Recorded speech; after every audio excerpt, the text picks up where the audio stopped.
నిన్నటి ఎపిసోడ్లో నామినేషన్స్లో డిస్కషన్ వల్ల శ్రీజ రీతు అయితే ఎమోషనల్ అయ్యారు. ఫస్ట్ శ్రీజ విషయానికి వస్తే శ్రీజ ఏడవడంలో అయితే ఒక అర్థం ఉంది. ఎందుకంటే టెనెంట్స్ అందరూ తనని నెగిటివ్ వైబ్స్ వస్తున్నాయని తనతో మాట్లాడడానికే భయం వేస్తుందని చెప్పి చాలా కారణాలు చెప్పి బర్నీ గారు అయితే నామినేట్ చేశారు. ఈ విషయం కోసమే శ్రీజ అయితే చాలా ఎమోషనల్ అయింది. శ్రీజ ఏడుస్తుంటే ప్రియా ఓదార్స్తూ ప్రియా అయితే ఇక్కడ ఒక డైలాగ్ వేసిందనమాట. అదేంటంటే టెనెంట్స్ అందరూ గేమ్ ఆడుతున్నారు, మనం మాత్రమే జెన్యూన్గా ఉన్నామని చెప్పి ప్రియా ఈ డైలాగ్ వేసిన వెంటనే నాకైతే నవ్వు ఆగలేదు.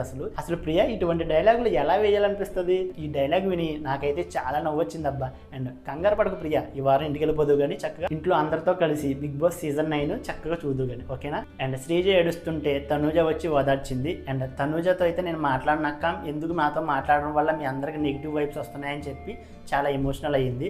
అండ్ తనూజ ఈ విషయం కోసం బర్నీ గారితో అయితే డిస్కషన్ పెట్టుకుంది. శ్రీజ నుంచి నెగిటివ్ వైబ్స్ మీకు వస్తే మీకు వచ్చినట్టు చెప్పకుండా టెనెంట్స్ అందరికీ వచ్చినట్టు చెప్పడం మాత్రం కరెక్ట్ కాదని చెప్పి తనూజకి బర్నీ గారికి అయితే డిస్కషన్ జరిగింది. అండ్ సెకండ్ రీతు విషయానికి వస్తే రీతుని సేవ్ చేయకుండా శ్రీజని డీమోన్ సేవ్ చేసినందుకు రీతు అయితే చాలా ఎమోషనల్ అయిపోయింది. డీమోన్ పవన్తో రీతు మాట్లాడుతూ, పవన్ నీ వల్ల నేను నామినేషన్స్లోకి వచ్చాను, నేను కెప్టెన్ చేస్తానని అందరూ ఫీల్ అయ్యారు కాబట్టి నేను నామినేట్ చేసుకున్నానని చెప్పి చాలా డైలాగులు అయితే వేసింది. రీతు నిజంగా ఏడుస్తుందా లేదంటే సింపతి ట్రై చేస్తుందా?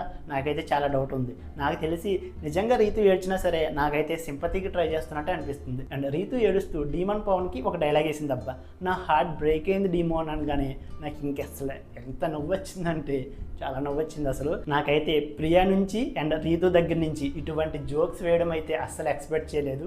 జోక్ ఆఫ్ ది ఇయర్ అనమాట. ఇటువంటి జోక్స్ నేను అసలు ఇయర్లోనే వినలేదు. నాకైతే వాళ్ళు డైలాగ్ వేసినా సరే జోక్ లాగా అనిపించింది. వీళ్ళిద్దరు ఇటువంటి డైలాగులు వేయడం అయితే నాకైతే కామెడీ అనిపించింది. అండ్ ప్రియా రీతు జోక్ లాంటి డైలాగులు వేయడం మీద మీకేమనిపించిందో వీడియోని లైక్ చేసి కామెంట్ చేయండి.